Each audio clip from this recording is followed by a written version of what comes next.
Monsieur Lambert, hier, il y a eu d'autres révélations sur le scandale LuxLeaks. Qu'est-ce que va faire le groupe des Verts au Parlement européen? Eh bien, nous allons redoubler d'énergie pour obtenir 188 signatures pour notre demande d'une commission d'enquête. La commission d'enquête est l'instrument le plus puissant à la disposition du Parlement. C'est qui a signé pour le moment la création de cette commission d'enquête?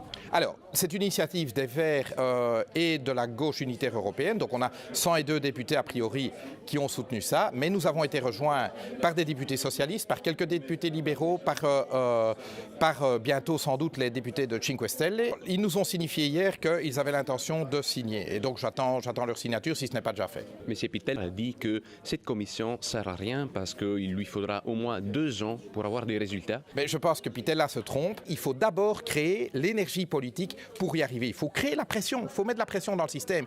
Et ça, Pitella ne veut pas faire. Et pourquoi est-ce que les partis de la grande coalition ne veulent pas faire ça? Socialistes, libéraux, PPE. Mais tout simplement parce que qui a créé cette guerre fiscale? Ce sont les gouvernements européens, dominés par quelle famille politique? PPE, socialistes, libéraux. Et donc ils n'ont pas envie quelque part qu'une commission d'enquête mette en lumière pas seulement les turpitudes de Jean-Claude Juncker au Grand-Duché de Luxembourg, mais les turpitudes des gouvernements néerlandais successifs dans lesquels les socialistes, les libéraux ont une très large place. Les turpitudes des gouvernements irlandais où les mêmes se sont retrouvés. Ils essayent de se protéger les uns les autres, c'est ça qu'ils font. En tout cas, c'est le début d'un combat pour la justice fiscale et je pense que le maintien de Juncker à la tête de la Commission est un atout dans cette perspective-là. Juncker a vu sa réputation gravement atteinte par les révélations sur le rôle du Grand-Duché de Luxembourg sous son règne. Et donc je pense que s'il y a une personne qui est motivée à faire quelque chose, c'est bien Juncker parce qu'il doit réparer sa réputation.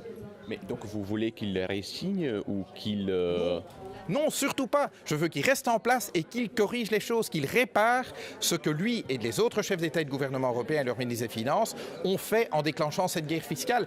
C'est pour ça que vous n'avez pas signé la motion de censure du mouvement 5 étoiles du Front National de la Ligue du Nord? Exactement, exactement. Et j'ai eu une discussion avec Cinque Stelle là-dessus et je leur ai dit exactement ça. Je leur ai dit, écoutez, une motion de défiance, c'est un fusil à un coup.